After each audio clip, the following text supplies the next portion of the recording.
creative inspiration about what you can do with your guitars.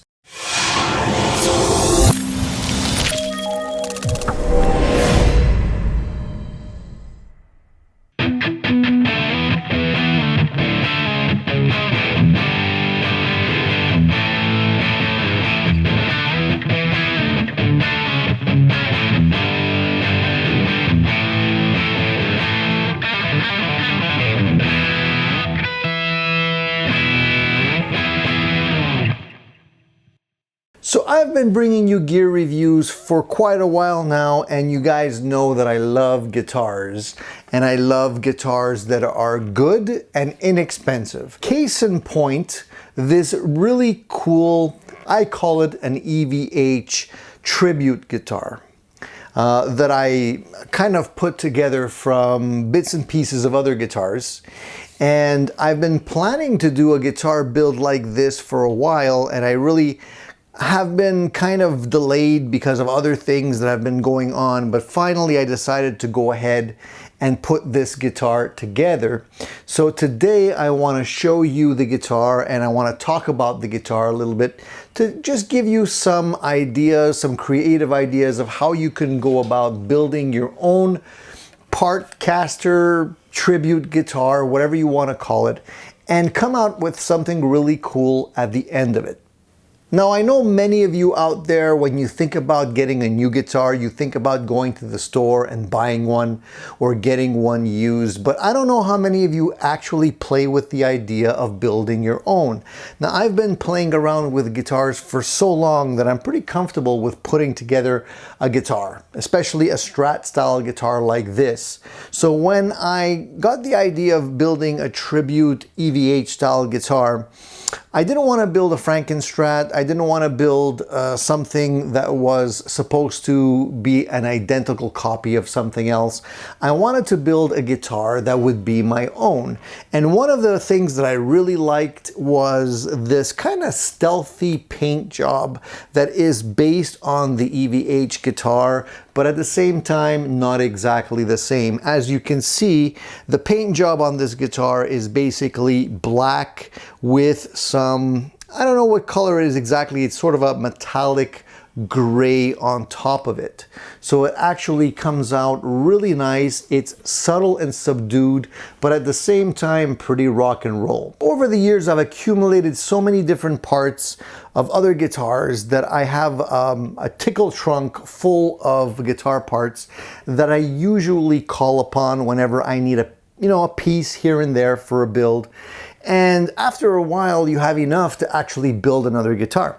So one of the things that I did for this particular build was to take this body, which is a Strat style body, but it's made of Paulownia wood, which is extremely light. It's almost like balsa. It's so light that I really enjoy having my guitars made of this type of body because it really is a pleasure to hold. I mean, it doesn't put any strain on your back, and I just wanted something that was light. And so I decided to use that body for this build, and thankfully enough, that body had routing so that you were able to put a humbucker in the bridge as well as the neck and a single coil in the middle position. So I decided that I would go with a very simplistic build for this particular guitar, and I really only wanted to put in one humbucker. And so I decided to purchase one of these 3-layer pickguards. So it's black, white, and black. I like the fact that the black gives a nice outline on the guitar like that. And I really only wanted one routing cutout for the humbucker that goes into the bridge position, as well as only one control, and that is a volume. Very traditionally EVH in terms of, functionality right there. So that's what I went with for this build.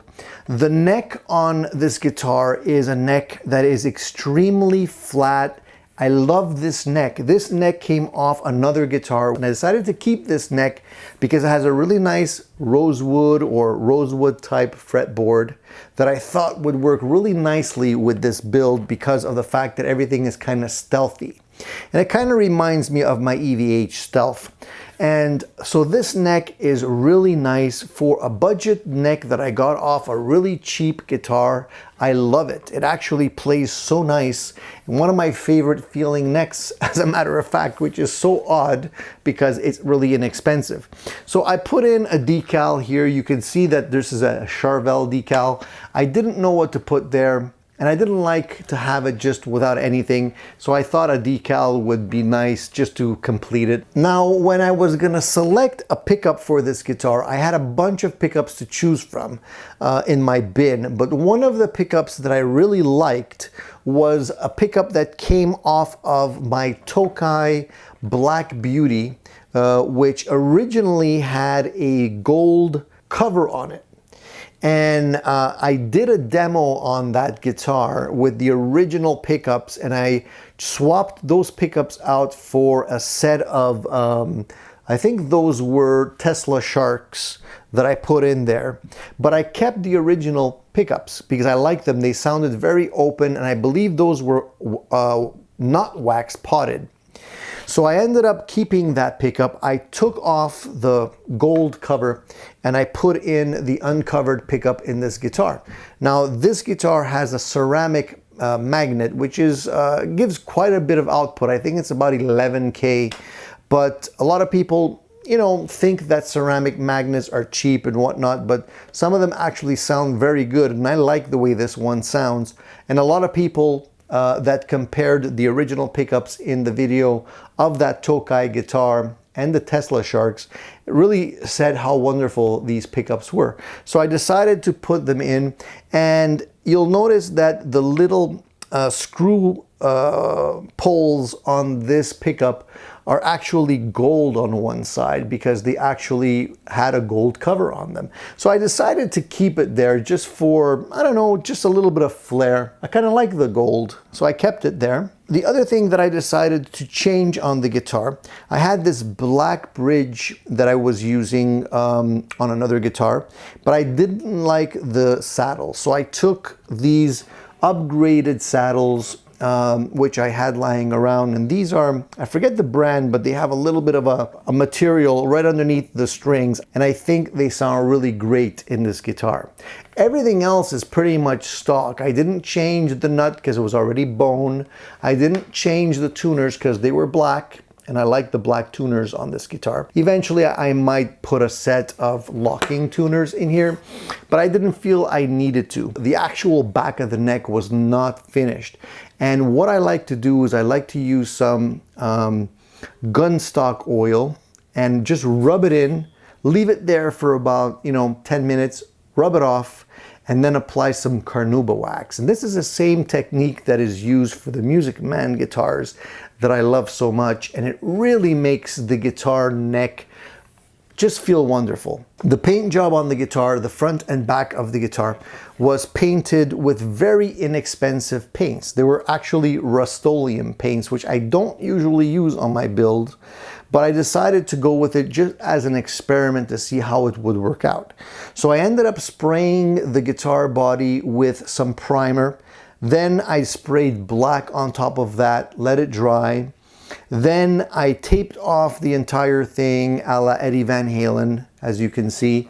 And then I sprayed the gray, the sparkle gray on top of that, pulled off all of the tape, and then sprayed some 2K clear over the entire guitar.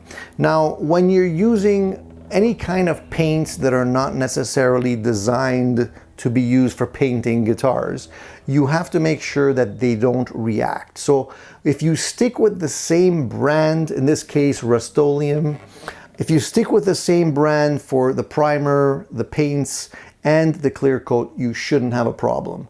But you should always test it out just in case, because sometimes some wonky things happen depending on what you're painting. So it's always a good idea to let it dry for at least a week before you handle it and do anything with it.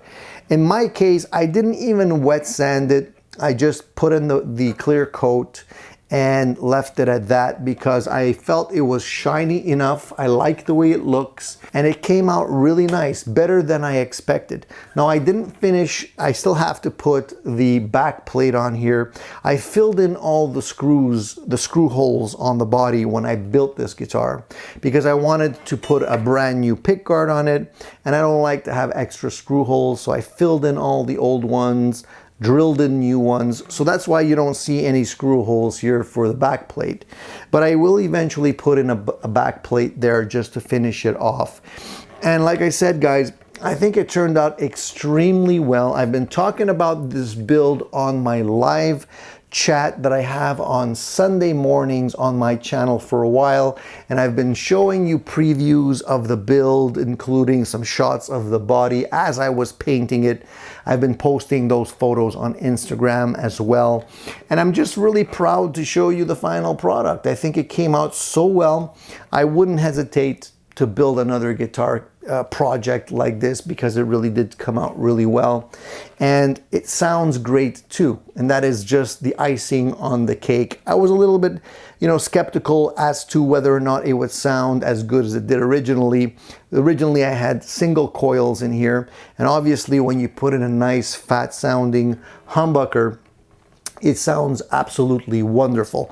The other thing that I like about this particular build is when you go straight into a volume and right into the output of the guitar without any tone pots or other like capacitors in the circuit, it sounds so much better. And I could vouch for that because I have a Les Paul that has tapping circuits that you can actually pull one of the pots out, and it bypasses everything except for the volume, and it sounds the best when I'm playing it that way. It really just sounds so much better. So I understood very early on why Eddie Van Halen decided just to go with the volume. I don't think it was just because of the simplicity. I also think it does actually sound better just going straight out that way.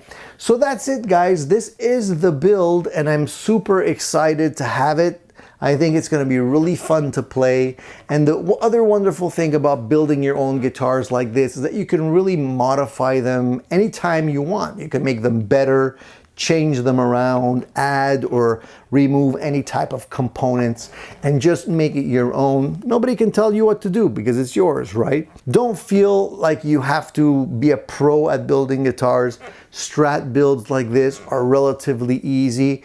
Experiment on cheap guitars if you really want to paint something. Play around with that, learn how it works, learn the ins and outs, and then you're running. You can basically do whatever you want with your guitars. So that's it for today, guys. This is the EVH Tribute Stealth, maybe I want to call it. I don't know if I'm going to call it Stealth, but definitely an EVH Tribute guitar. And if you have any questions about building your own, or what I used, what components I used, where I got the parts for this build, please just ask away. Please subscribe. I love your support, and please continue supporting the channel. It's always much appreciated. Talk to you guys soon.